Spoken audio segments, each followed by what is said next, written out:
Rise and shine, it's espresso time. Hey, it's Evan Carmichael, and successful people don't wake up every day and say, yes, today is going to be amazing. The difference is they have a powerful morning routine, like watching one of these videos, that set them up for success.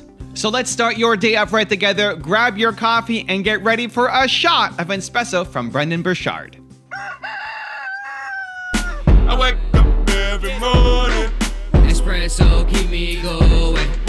I wake up every morning. What does that rebuilding process look like for somebody who's trapped in depression and suicidal thoughts? Yeah, I've been there a lot in my life, especially before my car accident, my teenage years. Then the first woman I ever loved, we had a big breakup, and that breakup sent me down in depression and suicidal planning. And it's tough to dispense advice to people other than get help. And I'll share why. Because that time in my life, I had so many people coming up to me. You know, my friends would come into my dorm room and, Brendon, let's go do something. And the hope is lost. And what people, I think, make the mistake of trying to do is hype people up. Everything's gonna be okay, you're gonna be great. And what people need who are suicidal is serious psychological intervention. They need to seek support and help. And outside of that, when they do get that support, the first thing a great therapist is going to do, outside of the emotional reflection work of why are you here and what has caused this sort of pattern for you, they're going to get you starting to get some momentum. The most important thing is when you are super down, outside of finding that emotional reasoning for where you are, is to start getting momentum. Because with momentum comes hope. With momentum comes motivation. With momentum comes, that feeling that there's a reason for tomorrow. And so it's as simple as just saying, okay, what are 3 things I'm gonna do today?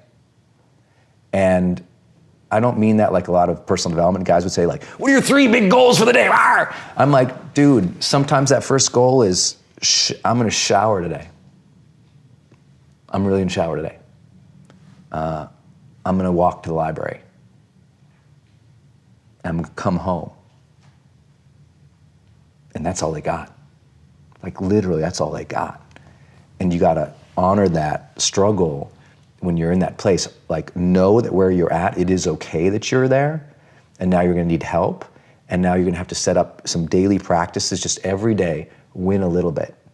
Not like win your dreams, not like crush through goals, not like be a badass, not like, no, just momentum, man.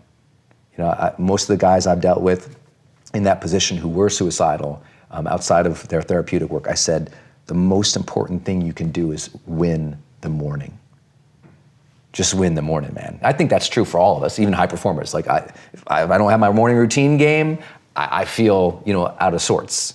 So I think it's true for everybody. You gotta own your morning, you gotta win it, because that starts and sets up everything else. I know you believe that as well. Like people need that discipline, those routines that will help the rest of their day go better. And I don't wanna ever be flippant with the advice to people who are dealing with that situation outside of get some help, get some momentum, and be okay if that momentum is really small, because it will build. Trust that momentum builds, and trust that those gloomy and bad, dark days, trust that those are going to be there. They'll get less and less and less as you learn how to cope, but they're gonna be there. The only thing you're missing is momentum. This is one of the most frustrating things with entrepreneurs, because you've got the heart, you've got the soul, you've got the desire to serve, you know you're capable of more, you see these people doing great things, and you say, why can't that be me? I've got everything, I've got all the tools, why am I not having more success when I see all these other people winning? Because you don't have momentum. Knowing alone is not enough. Watching this video is not enough. Researching, going to conferences, events, it's not enough. It gives us this temporary high. It's so fun to think about where we could be and what we could do and living in dream mode of the things that we want to create. That's so exciting, right? But until you start actually doing something, until you start going through that little fear zone to start actually creating, nothing happens. And this is one of the great missions of my life, is trying to get heart-centered entrepreneurs with a cause you want to serve and just getting you out of the starting gate and then just helping you stay consistent on the thing. Those two things, from idea to just doing something and then finding a way to stay consistent. If you did that, that's all you're missing. If you did that, your life will be dramatically different. The people you're going to serve, the amount of income you're going to make, the life you can provide for yourself and your family, the massive just flow of goodness you're going to create for the world will be totally different. You will be a totally different person 1 year from today if you did those simple things. The only thing you're missing is momentum. The only thing you're missing is momentum. I promise you. I look at my YouTube channel and everything that we've done here, and man, it took me so long to get going. It took me so long to get out of my head. It took me so long to get comfortable making videos. No matter how much people told me, just press record and just do it. It's still that voice inside my head is like, well, I'm so awkward in front of the camera, and I don't know what I'm going to say, and I'm trying to memorize my script, and what camera should I buy, and all of the things that we tell ourselves are important that aren't. You know, if you look at my growth on YouTube, the first 5 years was so slow. The first 5 years was so incredibly slow because I started and stopped and started and stopped and started and stopped and convinced myself of why I couldn't do it. And my whole intent with this is to try to shake you to say, don't waste 5 years like I did. Because in the second 5 years, that's when my channel started to really blow up and grow. And that's when I started to see the impact and see the growth and see the money coming in, all of it. It started to take off because I just started creating a lot more momentum. I stopped watching my videos and reminding myself of how much I sucked and just kept going. So how do you do it? How do you start building momentum? How do you start taking the thing that you know is inside you, that you know you're capable of more, that you don't want to be stuck in the same spot 1 year from today? It's like, I need to finally make something happen, right? Is that you? Are you ready for that? How do we actually start getting the momentum in our lives? I'm going to give you 3 strategies, okay? Number 1, your morning routine has to be on point. As I said in the top of this video, successful people don't wake up and say, yes, oh my gosh, what a day. I'm going to take over. This is going to be amazing. I woke up and I was tired and I don't even remember what day it is. And I got lines in my face and I'm struggling to get out of bed, right? Everybody wakes up the same way. Don't judge yourself and feel like you suck because you woke up and you were tired and didn't feel super motivated to go off and crush your day, right? That's everybody. That's me. That's Brendon Burchard. That's Tony Robbins. That's Oprah Winfrey. Everybody. The difference is the routine to set you up for success. And chances are, if you watch this video, you already have a morning routine, right? You're an achiever, you have a morning routine. So I want to take this to the next level for people with a morning routine, because your morning routine is probably not working for you.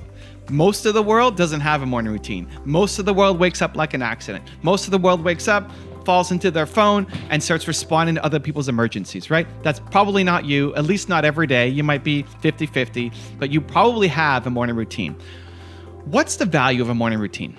The value of a morning routine is to get you the feeling of bold, confidence, and courage.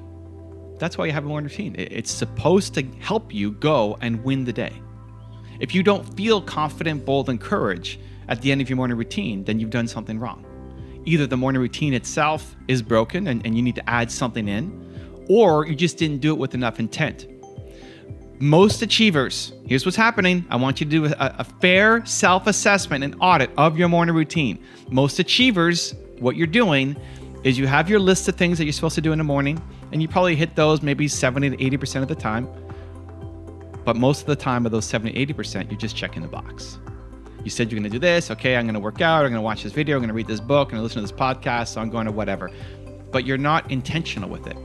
Having this video on, I created the Espresso channel here to try to support you, to try to be there for your morning routine, to give you a shot of espresso every day to start your day. Let's go. But if you're watching this video while you're making your bed and brushing your teeth and looking over your email and browsing through social media, guess what happens? You're not getting the feeling. You could check the box to say, yep, watch the video.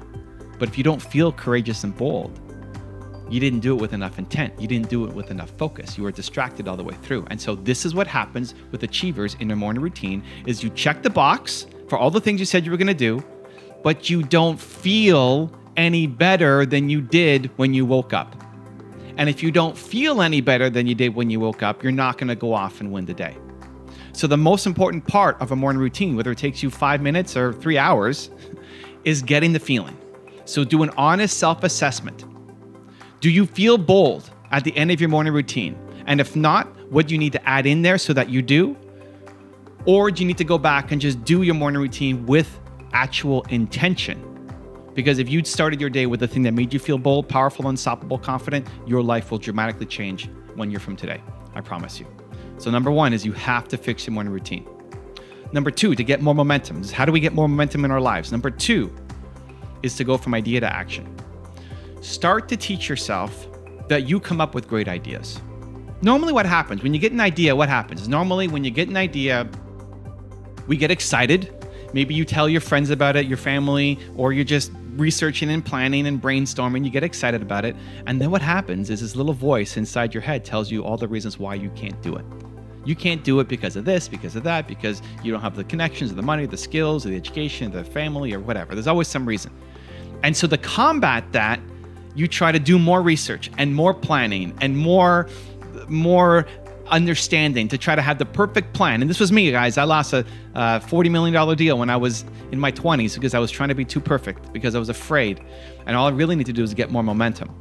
So you have to teach yourself to go from idea to action. When you get that idea, trust that the idea came to you for a reason. Trust that the intention is good. Is the intention good? Is the intention to serve? Is the intention to help? Yes? Perfect. Action. Something today. Has to happen today. Use your best energy on creating some kind of momentum in perfect action versus trying to have the perfect plan. And then you wake up tomorrow and you've already talked yourself down and you can't do it. So number 1 is you have to fix your morning routine. Number 2 is you have to go from idea to action. And then number 3 is to change your environment. The more that you are around the people who are doing the thing that you want to do, the more that starts to seep into you too. It's why I have so many channels, because there's always content, hopefully, out there for you. You might say, yeah, but I don't know anybody, Evan, who's successful. I can't hang out with Brendon Burchard or Oprah or whoever. I don't know these people. Great.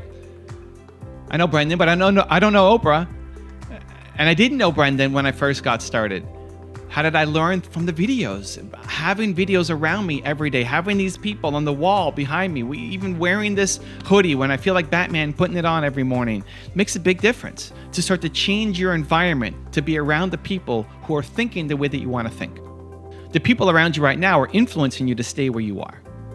Right? Think about the people who you hang out with now.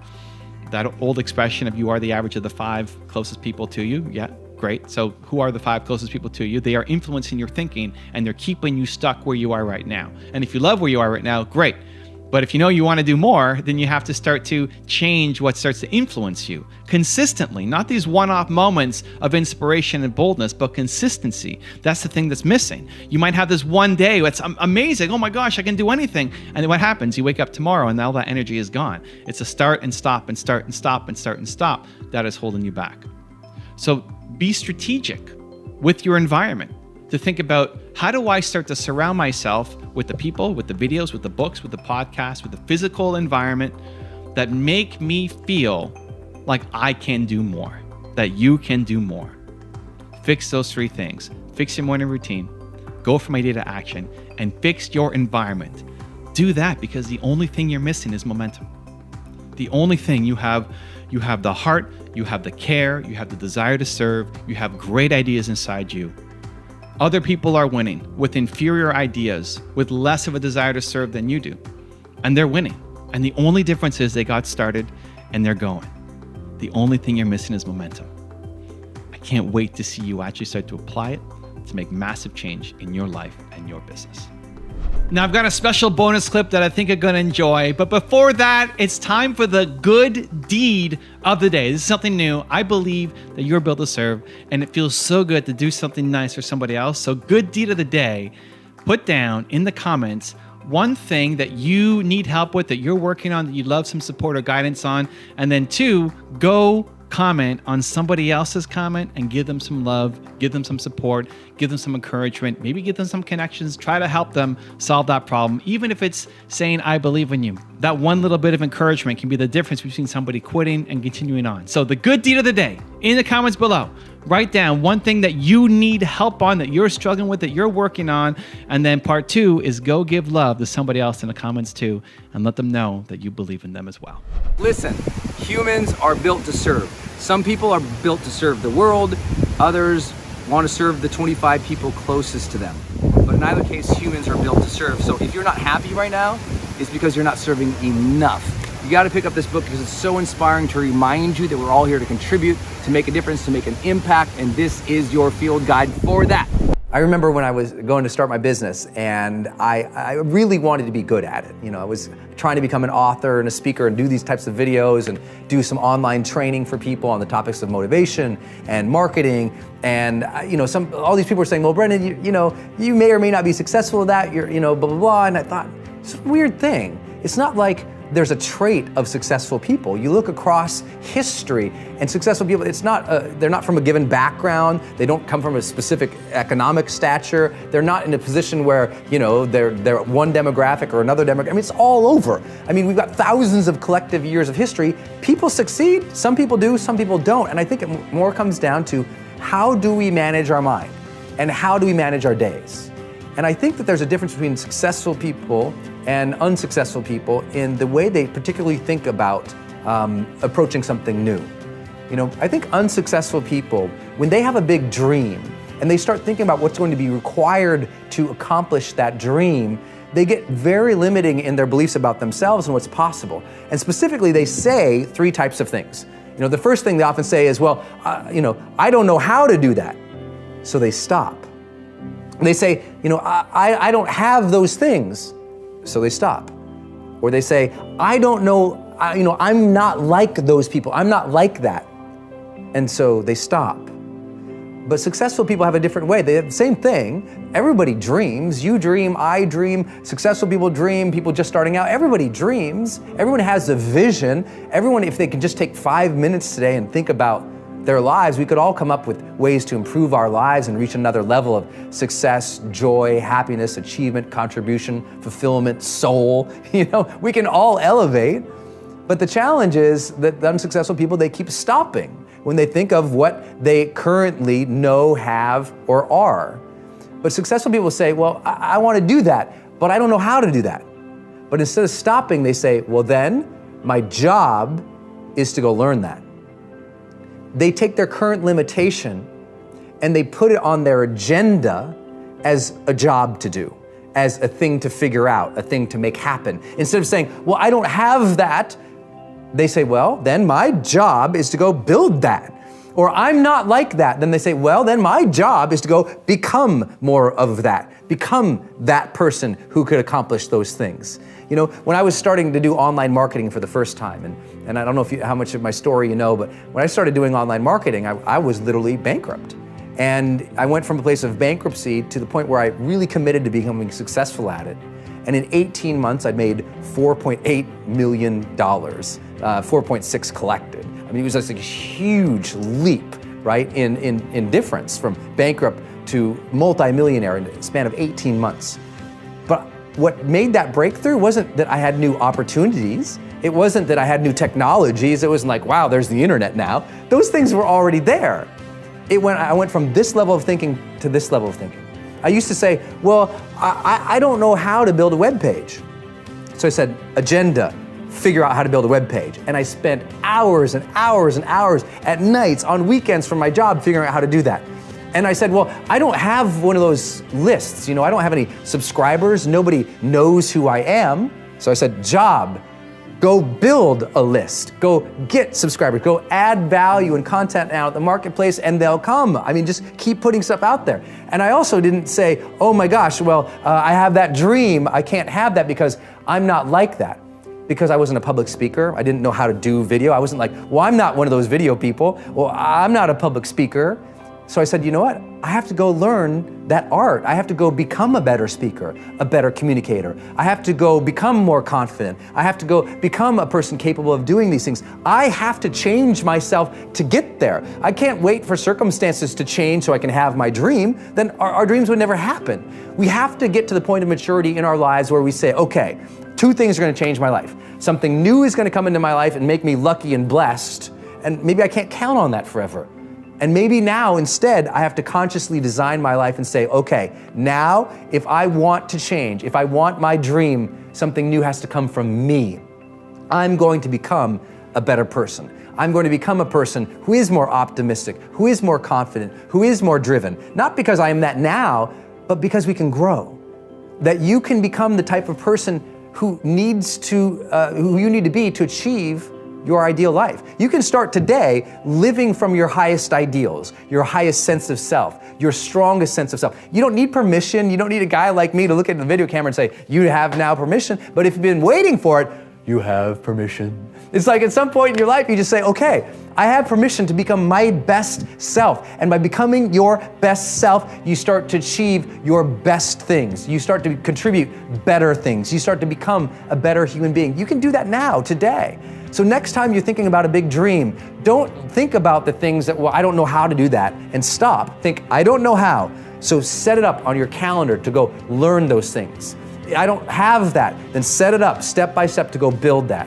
I'm not like that, then set it up step by step to go develop those skill sets and those competencies so you can become that, and ultimately you can achieve that dream. It's there, it's waiting for you. Don't stop. Now, I know you all have big goals, big dreams, big aspirations, just like I do. You've got ambitions to become an amazing person, to build your career, to create, to contribute, to give, to be an awesome human being. But all of that is impossible without great habits set up. If you don't have routine and structure set up in a way that will keep you on track, then you'll fall off. And having new goals without new habits is kind of like, having a new car without wheels. The habits are the wheels. They're the things that make you able to achieve the goals. So you gotta have good habits. But the challenge for most people isn't that knowledge. I mean, you need to have good habits. It's you can't keep the habit going, right? Have you ever started at the new year, you're gonna get healthier, and you start that habit of working out on a more regular basis, and then it goes away? Or you say, I'm gonna be more kind and more patient and more awesome to my partner, my lover, and you start being nice for 2 or 3 days, and then on the 4th day, you're a jerk, and you're like, what happened? I said I was gonna be nicer. It's that you didn't set up the most important thing you needed to maintain a habit. So what's the biggest secret I've learned in almost 20 years in this field? It's so simple, but most people don't have it. It's called trigger moments. You have to set up trigger moments to activate your habits. What do I mean by that? Well, let's say you want to become a better person. You want to become more kind, more patient, more loving with people. Now, you can just set that intention or write that down in your vision, or in your journal, or set up on a vision board that you look at once in a while. But in day-to-day life, it's not enough. You need things to trigger you, to remind you to be that particular kind of person, right? It's almost like if you could have a little angel speaking in your ear all day long to tell you what to do and how to be, you'd obviously become better. Well, that makes sense. Well, let's use that idea. Let's use that idea by setting up alarms on our phones that trigger us to do the very things we need to do. This is gonna be so basic, you're gonna laugh, and then I'll also tell you how I've literally taught this to Fortune 50 CEOs, and they said it was the one thing that changed their life the most dramatically. So let's start with this. Let's have a goal in mind. Let's say you want to become more present and calm throughout the day. Again, you could write that down on a journal. I'm gonna be more present and calm. You could meditate in the morning saying, today, I'm gonna be more present and calm. And you could start out with good intentions, but those fall apart without a trigger moment set up throughout the day to remind you that. So what if you did this? What if you just set up on your phone 3 alarms during the day with a label that said, close your eyes, take 10 deep breaths in, remind yourself to be calm. So let's say you're going through your day, it's crazy, right? It's 10 a.m. and all of a sudden, bing, your phone goes off, you look down and it says, close your eyes, take 10 deep breaths. And then again, it happens at 2 o'clock. And again, it happens at 6 p.m. And again, it happens at 8 p.m. What's gonna happen? You always look at your phone, don't you? It's gonna go throughout the day, you're gonna forget. And the funniest thing is, I've had so many people do this worldwide. We're talking about hundreds of thousands of people I've taught to do this, hundreds of thousands. And they tell me all the time, that changed everything. And you'll think, once you set it up, that the next day, You'll forget about it. No, that alarm will go off. You forgot you set the dang alarm. There it goes off in your face. And you're like, all right, I'm trying to be calmer and more present. Close my eyes, take 10 deep breaths, reground myself. Here we go. You can't do it once a day. You have to have moments throughout the day that trigger you to enact the new behavior. I know this makes sense to you, but it's a challenge for a lot of people because they never set those things up. So what if you did it with an alarm? So for example, for me on the opposite spectrum, I don't want to just be calmer and more present. I want more energy throughout the day. So here's what I do. One of my big trigger moments is every time my butt hits a chair, I don't care if I'm on a plane or I was like where we're shooting here, I wrote a lot of my books here. I wrote the Motivation Manifesto here. I wrote The Charge here. And if I'm going to write, my butt hits the chair, I grab my phone, I open the timer, and I set 50 minutes. Now at 50 minutes, the timer goes, bzzz, it starts buzzing, and I look at that and I go, oh, that's my trigger to get energy. So I stand up, I go get some water, I take a glass of water, drink it down, I do some stretches, and I do some exercise just really briefly, or I'll go for a walk, whatever it is, but I'll do something that usually takes just 2 to 5 minutes. Then I'll sit back down, I'll set that 50-minute alarm, and I'll work. And what that does is every 50 minutes, it triggers me to change how I'm physically moving. It changes my attention so that throughout the day, I'm continually refreshed. So I never have that 2, 3, 4 o'clock time where I'm like, you know? Why? Because I've triggered my day so that my energy is maintained throughout the day. Makes sense, right? This could be as simple as, let's say you want to be healthier in your life. Okay, let's set up some trigger moments for you in this way. Let's say every time you drop off the kids, on the way back to the house, you stop at the grocery store and get some fresh produce. That's just a trigger. It's like, okay, did one thing, drop kids off. Now, tied to that, triggered from that action, drop kids off, is go to health food store. Or let's say you want to get healthier in the morning. One of the easiest ways to help people maintain a better exercise program is this. Set a trigger, you wake up in the morning, your first action is to drink water, put your exercise shoes on, might get dressed if you were naked, just saying. So you get dressed, put your shoes on, you go downstairs or you go to the gym, and that's the trigger. You woke up, you do these actions. Nothing interrupts those actions, that's the action. And you have to have those set up. One of my other favorite trigger moments to set up is door frame triggers. What do you mean by that? When you walk into a new room, to have a psychological trigger go off in your mind that you've associated with that door frame. So let me give you an example. If I walk into my house at night, if I've been working all day and I'm gonna walk in, I'm gonna see my lady, I have it so when I ever walk through the doors of my house, 3 words repeat off immediately in my mind because I've done it so many times consciously. I went to the door, I said the 3 words, said the 3 words, said the 3 words, and I did this so many times that now when I walk through a door, my mind automatically triggers those 3 words, and I remember to be those 3 words. So what words would you love to have describe you as a person? That you would be happy if that was how people described you? What would those words be? Have those and now set them up in your life. I teach executives to do this as well. I have them have a door frame trigger when they walk into their office in the morning. As soon as they walk through that door frame, they have, boom, 3 words go through their mind about how they want to be perceived as a leader. I have them set up another door frame. Every time they walk into a meeting, into the conference room, when they walk through the doors of the conference room, they have another 3 words that trigger off for them. And it just reminds them how to be. So these aren't big, crazy things. A lot of people think they have to completely change their life. What would change your life completely is setting up more trigger moments and associations that when you see something, you do this. That when this action is taken, then that happens. That when you have the opportunity to set up alarms on your phone, you set them up so that you're interrupted in your everyday life to remind yourself to stick to the habits, to stick to the intention. You do that enough on a continual basis, you'll find yourself in so many ways completely rejuvenated, and I promise you'll stick to your habits even more. And once you do that, you know that everything changes. You have to be all in, and it's the hardest thing to do because if it fails, then you can feel like a failure. I think of this idea of performance necessity, two stories kind of come to mind. One is I was working with an Olympic gold medalist sprinter, and we're in the tunnel, and we're going out, and he's talking about the competition, and we get out to the blocks, and I said, he was really worried about the competition. I said, well, how do you even gauge, like, who's gonna win? You know, in his particular race, people are winning, but by, 1/100th of a second, tenths of seconds. I mean, these are really close sprints. And I said, well, how do you know? I said, who would you even bet on? And he says, I would bet on the guy who gets down at the blocks, gets himself settled, looks at the finish line, and says, I gotta do this for my mom. And I was like, ooh, that's good. His performance necessity in that is, it's necessary for him to win that race for his mom.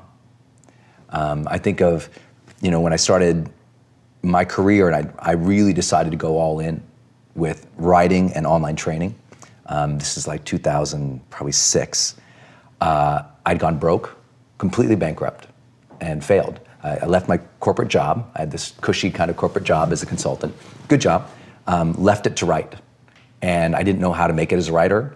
I wanted to do seminars and workshops, didn't know how to do that. So I was pretty much a hot mess, ran out of money. I got nothing to my name, nothing, no positive prospects. No one's calling me except the guys who want the money. And one night I'm writing, and the apartment was so small. On the bed, I had all, my bills, my vision boards, all my research, all my journals. Like, the bed was basically the desk, the extended desk. And my lady comes in, Denise, and she walks past me, but she sees I'm like trying to write. So she doesn't want to disturb me. She crawls under the covers of the bed, and I'm just typing, casually typing away. And I look over, and I see my woman sleeping under my bills. Wow. And it was just like, because none of us want to see our family suffer because we are not performing. Sure. And I was just like, I gotta figure this out. And I'm telling you, I wrote more that night than any night in my entire life. Next day I wrote more than ever. That birthed Life's Golden Ticket, which became a bestseller. And in 18 months later, because I was like, I'm gonna figure out this online thing, I'm gonna figure out marketing, I'm gonna figure out how to teach, I'm gonna figure out how to train and get paid for it, because I'd never really been paid for those things. I said, I'm gonna figure out this industry, and I'm gonna make it. 18 months later, after her crawling under the bills, I made $4.6 million Jesus. online. Total transformation. People are like, how did you do it? I'm like, she was my necessity. I was not going to let my woman be in that situation. And she believed in me, she supported me, she married me. And, but she was my drive. And the second part was, I went all in with my identity. I said, I am going to be a great writer, and I am going to be one of the greatest online trainers there ever was. As you said in the intro now, we've graduated over 2 million people have taken our online courses and video series now. I don't think it would have happened if I hadn't had the guts and maybe no other choice to say, this is who I'm going to be, and I'm going to build into that. And it is necessary for me to become that person, so let's go. The first way you should not compare yourself to others is in terms of, especially today, their fans, their fame, their followership, right? Their audience. Never do that. In my industry, that's very, very popular to do, and it's ruined a lot of people's lives who don't ever rise up to serve because they think they're not popular enough. It's like you write your first book and you don't have as many sales as other people, and you think, oh, well, I don't have the audience. Or you go to someone's fan page and you see, oh my gosh, look at their followership. Look at how many Instagram followers they have, how many Twitter followers they have. And because you see them so big, you think, oh, I could never be that, so you don't even begin.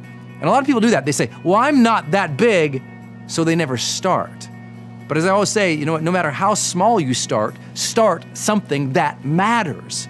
begin it. If I began my career looking at my heroes, looking at a Wayne Dyer or a Tony Robbins or a Marianne Williamson, a Deepak Chopra, a Jim Rohn back in the day, or looking at people like Og Mandino's who'd sold millions of books, or even the famous books that you saw, millions and millions and millions of copies, if I gauged myself to that and thought that was the expectation, I would never begin. So you can't expect to start out with tons of people. Some people say to me all the time, well, Brendon, it's so easy for you because you got millions of people on your email list and you have millions of people on Facebook and tens of millions on YouTube. I say, it doesn't make it any harder for me. I still show up and shoot this video. And the reason I have the followers and the fans and the audience is because I showed up and I started when there was only 1 dude, 10 dudes, 100 dudes, 1,000 dudes watching us. My first seminar that I ever did, we only had 22 people in the room. And now we fill up seminars 9 times a year, often from people from 46 countries around the world, fly in, paying thousands of dollars a ticket. And what did I do? I started with 22 people in a room, and most of those people didn't even pay. And every time the guy walked in with water, I counted him as one of those 22. You know, like I had no followership. It's never about how big you start. It's that you start, and you get big by staying at it. Because what people do is they put out their first video, they write their first book, they try their first thing online, and nobody follows, nobody watches, and they quit. They get disappointed. And where there's disappointment, there was too high of an expectation on achievement versus learning, versus process, versus beginning. What you want to do is never be disappointed. And the way that you're never disappointed is that you understand every single step counts, every single step is learning, every single step gets you going. But if you have the aspiration or the attention that's only focused on their followership and meeting that, you'll never begin. Don't compare your followership to anybody else's. Instead, just compare your work ethic. Be there, show up, work, get it done. The second thing I don't want you to compare yourself to is other people's achievements. That means their wealth, their sales number, their big house, their big car, their whatever else, you know, their fancy clothes, their whatever they got. Don't look at other people's achievements and what they have. Because if you do that, it's also, you think, well, I'm not famous enough, and then you think, well, I'm not lucky enough, blessed enough, rich enough, whatever your excuse becomes. You gotta be very, very, very careful of that. And I know you know that, but lately, have you been looking at other people's stuff and feeling demoralized because of that? Well, they had a silver spoon in their mouth, or they're so lucky. Those types of things stop us from even trying because we feel like the game is unfair. Well, it's not. Most wealthy people, especially all the billionaires I've met, and I've been blessed to meet lots of them and coach a few of them. The mega stars that I get to work with, the Olympians I get to work with, the highest achieving people in the world, it's not luck, and most of them didn't have unbelievable lucky family connections. What they did is they hustled, they worked, they built it. And even if they started a little more abundant than other people, they outlasted their peers who also started out abundant because they gave, they worked, they struggled through, and we gotta keep going. The third thing, don't compare yourself ever in terms of looks, appearances, beauty. You know, I know if you're somebody who opens up those fashion magazines or those celebrity gossip magazines, you're always looking, oh, she's cuter than me, oh, he's better looking. And then again, you have the excuse. Soon as you compare yourself to other people, you have the excuse to never begin. You have the reason to be demoralized. I mean, if I looked across YouTube when I started doing my episodes or my videos or iTunes or podcasts, I would have never begun because you got all these people out there, they're amazing. They look so good, they sound so good, and I sucked. I couldn't talk like this before. Now, as you know, all of our videos and every episode I've ever done has been unscripted. No notes, I got nothing. I'm looking right at you, there's nothing in front of me, I just go. And they're all in one single take. Majority of them, I think 99%, are one take. And that came from practice, where for years and years and years, I tried to be able to just speak extemporaneously without using notes, without using a script. I taught myself to do this. And if I'd compared myself to other people who were so polished and looking good and every word was precise, I would have never gotten to where we're at today with literally hundreds of millions of views and from our posts to our videos. It came because I didn't worry about the polish of looking like everybody else. I was just doing my thing. So what should you compare? Why should you be comparing yourself to others? For growth reasons, learning reasons. I mean, the first reason you should always compare yourself to others is for creativity. To get ideas, not to steal and not to compare, but rather to go, oh, how would I do that? In comparing yourself to others, it brings in self-awareness to say, oh, look, this is how I'm distinct. This is how I'm different. This is how I could approach this in a different way. If I didn't research the market, I would never know how I could be different. If I didn't know how I could be different, I could never have a business. You cannot build a business or have a real career or make any major contribution without understanding how you're distinct. Steve Jobs knew that when he built the phone, it was different. And that, thinking differently, is what made him an icon. It's the same for everything that we do. Compare so you know what is out there, so you know how you could bring a new creative edge to it. Second reason to compare is to compare for vision. Because as you get self-awareness and you understand how you're distinct, sometimes you see someone doing something amazing and you're like, wow, I got a bigger vision for myself. When I started seeing people posting videos, back in 2007, I got a bigger vision for myself. I mean, 2007, I saw people posting longer videos online. I thought, wow, I never saw myself doing video, but look at how I'm watching these and I'm relating with these. I got to do some video. And by comparing myself to others, so other people I followed or researched or read their books, and I saw they had a podcast, I'm like, I'm gonna get a podcast. It opened up my vision for the vehicles, the mediums, the ways that I could serve and give, and I want you to do the same. And the last piece, the reason to compare yourself, is for growth. There is an amazing amount of talent in this world. And when you see them, it should inspire you to level up. It inspired me to learn how to do video. It inspired me to learn how to speak extemporaneous. It inspired me to get over my fears of public speaking and step on a stage, and now it's in front of thousands and thousands of people to inspire the world. I never thought I could do that, but seeing other people sometimes achieve the remarkable, you get inspired. It's not about, if you can look at someone who's done something better than you and it inspires you, that means you have humility and you got a chance. If you look at other people who've achieved more, have more, look more, feel good, or are more amazing than you, and you get bitter or upset, that means you're small and you're destined to smallness. But if you can look at greatness and be inspired, you're on track. You're gonna live an extraordinary quality of life, the kind of life that we call the charged life. In our lives, especially when we're being reactive, information comes in, right? We're at an event, we're paying attention to how people treat us, we're studying something, we're trying to learn something, and we're just going about our regular day. Information is coming in. How people perceive us, the cause and effect of events, things are just happening. Information comes into the brain. From that point, the information immediately goes into interpretation. And what this usually means is interpretation in the fast reactive thing is safe, unsafe, good, bad, like it, don't like it, recognize it, don't recognize it. Been there, done that, unfamiliar, familiar, certain, uncertain, fear, safe. All these things start triggering. It's pretty unconscious and it's pretty fast. Our biases come into play. It's just that speed, spontaneous, reactive part of us. And that's not always bad. Sometimes it can be good, right? Sometimes it can be good. Interpretation can be, that event, that's good for me. Or that event, that's bad for me. But usually it's like a snap judgment. Think about that. Most when we're talking about an unconscious level, it's like a snap judgment. Automatic. Like you like her, don't like her. Feel safe, don't feel safe. It's very fast.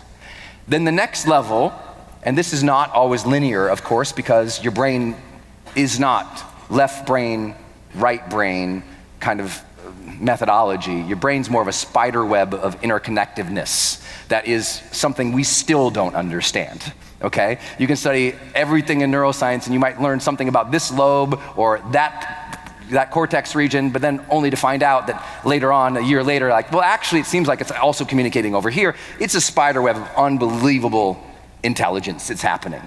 And everything can be hundreds of milliseconds of transitions between neural networks. It's unbelievably fast, unbelievably capable. So this is just for our understanding. It's not necessarily real world linear like this, but what tends to happen is as information comes in, good, bad, we also then move it to a level of, well, what does this mean to me? Identity. What does this mean to me? What does this either mean to me, or what does this say about me? How does this apply to me?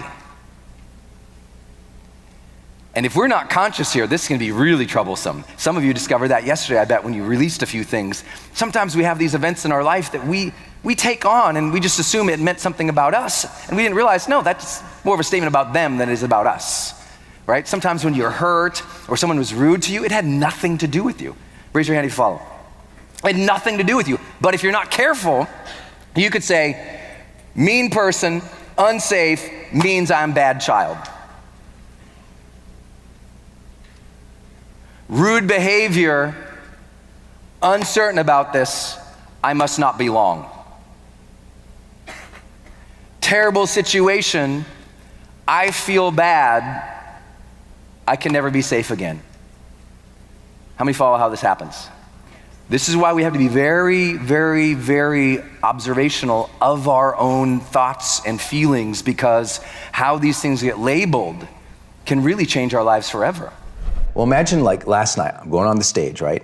If my identity says I am a public speaker and it is important for me to be excellent at this, and then I go on stage and I bomb, what does that say about me as a person? So we've got about 50 years of work in psychology, the field of psychology, saying do not tie your efforts to your identity, because that risk of disappointment or rejection, if the task fails, you shouldn't take that as a defining moment in which you say, I am a failure, right? So that's what psychologists tell us to be wary of.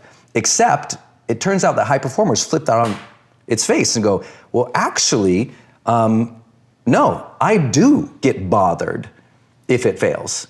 I really get upset about it. I am attached to the process here. I do care if it turns out well. I mean, that's why they obsess about the details. That's why they care about excellence. It's like, no one obsesses about the details or cares about excellence unless it means something to them. And there is a risk. The risk is you over-attach to the process or the outcome with your identity, so that if the process or outcome goes bad, now you feel bad about yourself as a human, and now you stop your progress. But I also tell people, there's a balance there. I actually wish more people would attach some identity to what they're doing. They wouldn't go through the motions as much. I mean, I think what the world needs less of is half-interested parents who don't have an identity that says, you know what? I'm gonna be an excellent parent. I think we have a lot of CEOs or business people or entrepreneurs who they've never stepped in and said, you know what? I'm a CEO. I own this business. I am responsible for paying the bills. I am responsible for making the money. I'm responsible for all these people's mortgages who work for me. I want them to own the identity of a CEO. Because most of them, if you ask them about their identity and their business, they're kind of like, you come to find, they're kind of approaching it like not even hobbyists. And it's like, if you want to win, your identity has to be tied into that thing in which you are trying to succeed at and give to. And that takes a lot of guts to put yourself all in for something, but who's ever contributed something with tremendous impact without being all into it? I've never seen it. So I think the message of the book, you're right, I'll get some flack from a lot of psychologists say, don't tell people to tie more of their identity. Or my friends who are Buddhists will say, but attachment is the form of all suffering. Brendon, have you not read your spiritual texts? I'm like, look out, calm down. I've hung out with the Dalai Lama. I'm totally cool. But what I'm trying to tell you is even the Dalai Lama has a connection with himself as a spiritual leader. His identity is still there. That people, assume that, we have to release ourselves from having any attachment to something. But I'm like, I think we all want to be present and engaged fully in the things that we are doing in our lives. And that's going to require us to say psychologically, you know what? I am all in this. That's what I'm about. It's the habit is generate energy. Okay. Not necessarily have energy. Create energy. Create energy. And what they do, the way we measure that was kind of academic. Mental energy, which is tied to your focus and your stamina and your ability to manage complex tasks without too much mental stress. Number 2 is emotional energy, which is just the quality of your positive emotions. And number 3 is physical energy. High performers are 40% more likely to work out 5 times per week than the rest of their peers. So that means the top 15% most high-performing people in the world tend to work out 5 days per week. And that workout could be defined as, 45-minute brisk walk or, HIIT intensity or whatever it is, but 40% more likely. That's a huge finding. And what we found is high performers just have better well-being and happiness and physical conditioning than everybody else. One stunning finding was CEOs, senior executives, and business owners, they report expending as much energy as athletes who are competitive now. I can imagine. Yeah. Yeah. I was surprised by that. I would have thought, athletes would be 10% more. I mean, the emotional and mental energy Yeah. they have to, the decision making, the conversations, the big deals, the stakeness. Yeah. It's a lot of energy. It's a lot. And that's why, if you really want to achieve your dreams, you have to care for your body. Yeah. Your mind. It's why all these things, finally resonating in the marketplace because of the science of meditation or taking a break or, managing your own energy. Sleep is everything. Yeah. And I think all of that is really important. And we say generate energy because there's this myth that, some people have happiness or they have, it's like, no, you generate it. You don't have happiness. You generate Create it. Yeah. You create it.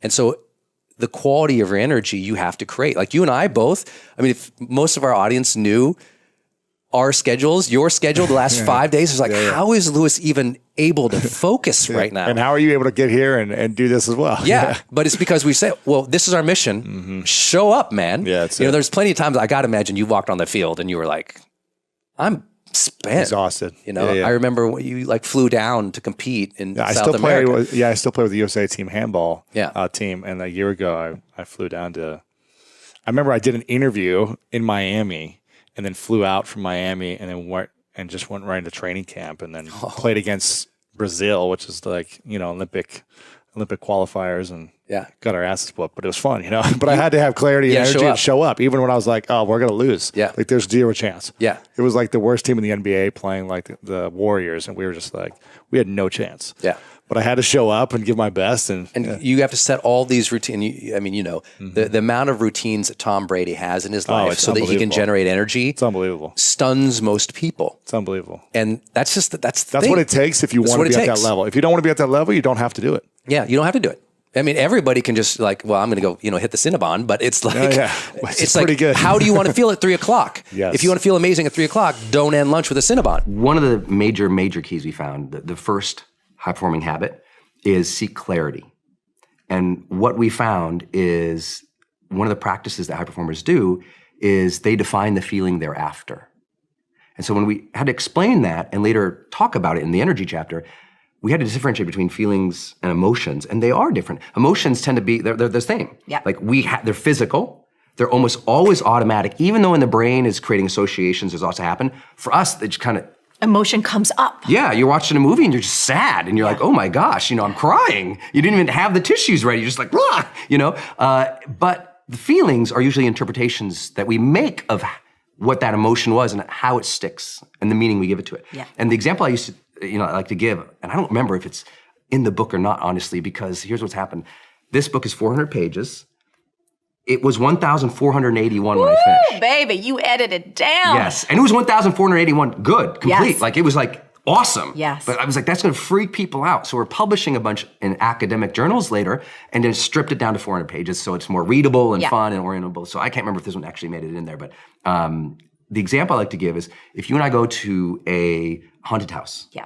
Which I love. I love them. And they scare me the crap. But if you and I walk around, you walk around one of the walls in a haunted house, someone jumps out at you. Yeah. You and I are both going to jump. Yes. We are emotionally going to experience fright immediately. It's going to be there, right? But I might be freaked out for the next 5 minutes, and you might be laughing. Why? It's the meaning and the feeling that we've defined it as. That's fine for everybody.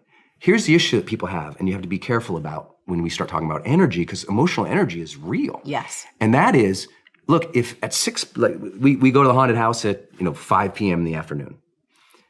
If at 9 p.m. now you're in your house, you're alone, but you're completely safe, and you still feel scared, that's not the haunted house's problem.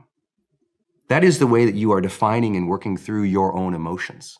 You had the emotion of terror and fear, and you're still experiencing that feeling. That's a mental job, not an emotional job. So your job is to go, wow, I'm at my house. I've lived here for 10 years. I've never been threatened in this house. This is a safe place. I gotta redefine the feeling I wanna experience. And I work with an Olympic sprinter, gold medalist, Olympic sprinter, as a client. And this person's huge breakthrough in getting better, in going from literally won Olympics before, not medaling at all, to now gold. I said, what was the thing? Yeah. And one of the things they said to me was, I learned to define the feeling. And I said, what do you mean by that?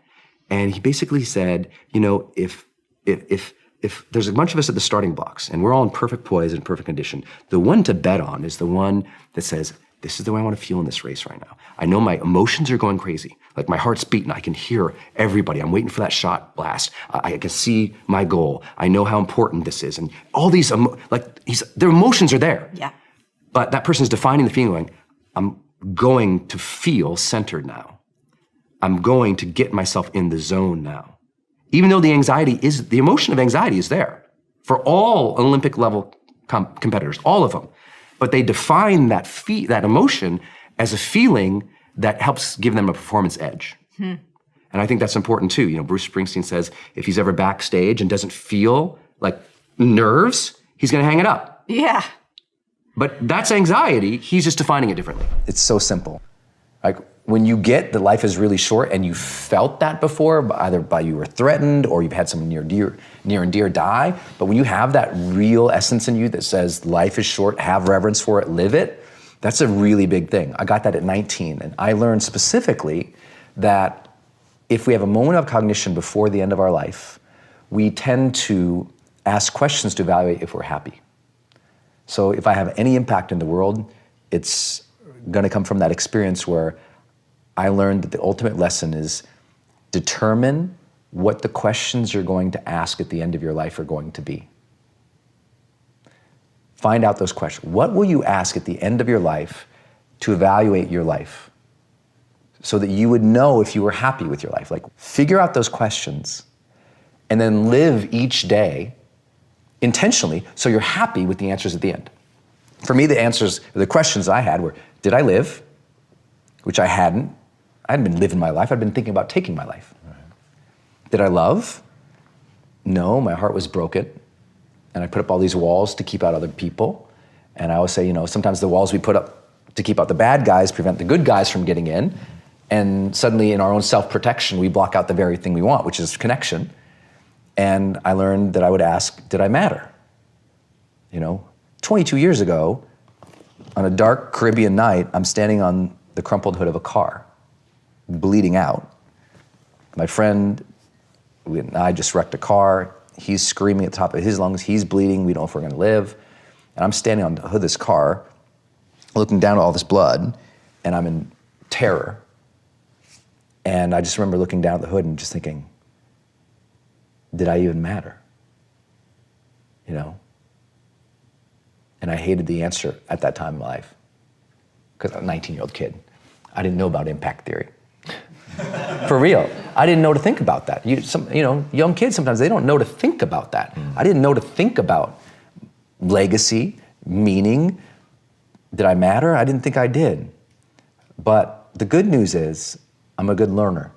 And I felt like I got a second chance from God that night, and I learned that it was really important for me to figure out how do I live, and how do I love, and how do I matter in such a way that if I face my death again, I'll know I've earned the second chance. And so what I want to tell people, and the impact I want, is I just want people to know your questions, man, live intentionally, and earn the life that you've been given, because this moment's a blessing, so earn this moment and live intentionally. Dude, if you're angry all the time, you gotta change how you look at the world. Yes, there's a lot in the news that can piss you off. Yes, there's a lot going on that causes outrage all day long on Twitter or social media somewhere. But if that's your sole focus, no wonder you're upset all the time. Lots of people are angry right now because of the news or something chaotic or terrible or something they don't agree with is happening in the world. But that's not new. There's always chaos, there's always turmoil, there's always bad things happen in the world. But if that's your focus, no wonder you're having that anxiety and that frustration and that anger all the time. You gotta change both your focus and how you're reacting to things when you do see it. So first, let's work on your focus. As much as you're angry all the time, are you also noticing the beauty of this world? I mean, the odds that you're even alive and having your breath is something to connect to every single morning. To have reverence for your life in the morning, to wake up. One of my late mentors was Wayne Dyer, an amazing, amazing teacher. And he always talked about how he woke up, he rolled over, he put his feet on the ground and he said, thank you, thank you, thank you. He was grateful for his day and he began that way. And I think so many people right now, they kind of roll up in bed and they grab their friggin' phone and they start going through the news and social media. And what are they queuing? Immediately, I'm queuing stress, chaos, turmoil, clickables. It's like clickbait, clickbait, clickbait, clickbait. No wonder you're frustrated. You're activating your brain immediately right off the beginning of the day in all the turmoil of the world. Put the dang phone down, get up and think about what you're grateful for, about what you want to achieve and give and serve and create that day, about who needs you to be on your A game that day so you can focus on that instead of like this in bed. That will change how you start your day. And then listen, a lot of people who are angry all the time, they're also in outrage all the time because they're focusing on the problem all the time. And they're bemoaning the problem. They're calling out the problem, complaining about the problem, judging, criticizing, getting upset all the time. A ton of people who stay in anger all the time are failing to be solution-based. That's what they're doing, right? They're just anger, problem, outrage, outrage, outrage. But listen, when you become a solution-based person, when you say, okay, I actually want to do something about this problem, and you start taking positive steps to at least address it or to participate, suddenly that anger goes into a new fire, and that fire is called enthusiasm.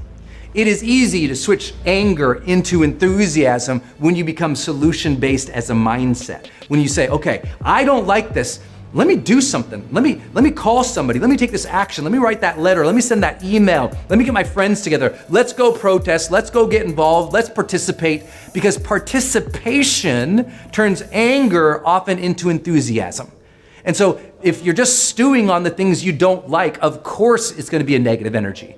But if you start stewing on the things that you can do, you find personal power. You find enthusiasm, you find social contribution, ultimately you find community. Because one reason it's so easy to be angry is when you're alone.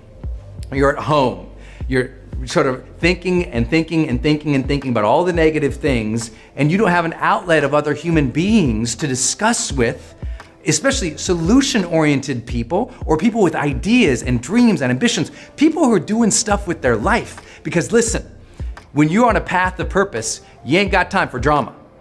I don't have time for a ton of anger in my life because I'm too busy making positive changes. That's where we want to get you. We want to shift your attention and focus in the morning. We want to start making you more solution-based and get you a community of people around who are ambitious and driven to change and to make positive change happen. When we do that, the anger starts going away. And if you can't get over the anger yourself, then don't be shy about asking for help. A lot of people, they don't have anybody to talk to. So I'm like, get a therapist, man. Get in a group, man. Talk with some people, go to a seminar, get in a new sort of environment. You want to get rid of the anger? Go volunteer. Get around other people who are making positive impacts. That community, that shift changes your life. You don't have to be angry anymore. And the last part about that is letting go. You got to let go of those things that upset you 3 years ago, 5 years ago, 10 years ago. If you're an adult and you're still angry and pissed about things that happened to you in high school, you need a therapist. And I say that with all sincerity and all respect. If you're having mental thoughts that are coming from a place that are literally based 5, 10, 20 years ago that you just didn't deal with yet, you need help dealing with it. And you need to get yourself a meditation practice or a therapist or into some kind of way that you're on a consistent basis letting things go. Here's what I do. Every Sunday, I go, okay, what was I pissed about this last week? What really bothered me? Okay, I gotta let that go. Because you can't keep charging into the next week angry from last week. You gotta let it go. You gotta find a clean slate for yourself so that your soul can expand and can be positive and can be ambitious and motivated and serving the next week. Because listen, anger after anger after anger, hatred after hatred after hatred, criticism after criticism after criticism, rejection after rejection after rejection, outrage after outrage after outrage, it weighs you down. So you've gotta change how much of that you're taking in, and you've got to make sure every single week you're doing some kind of like mental detox to let that stuff go.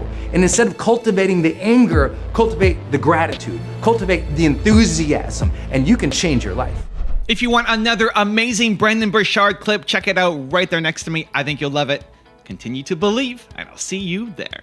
The journey to greatness begins the moment that our deep desires for comfort and ease are overpowered by our desires to connect and contribute.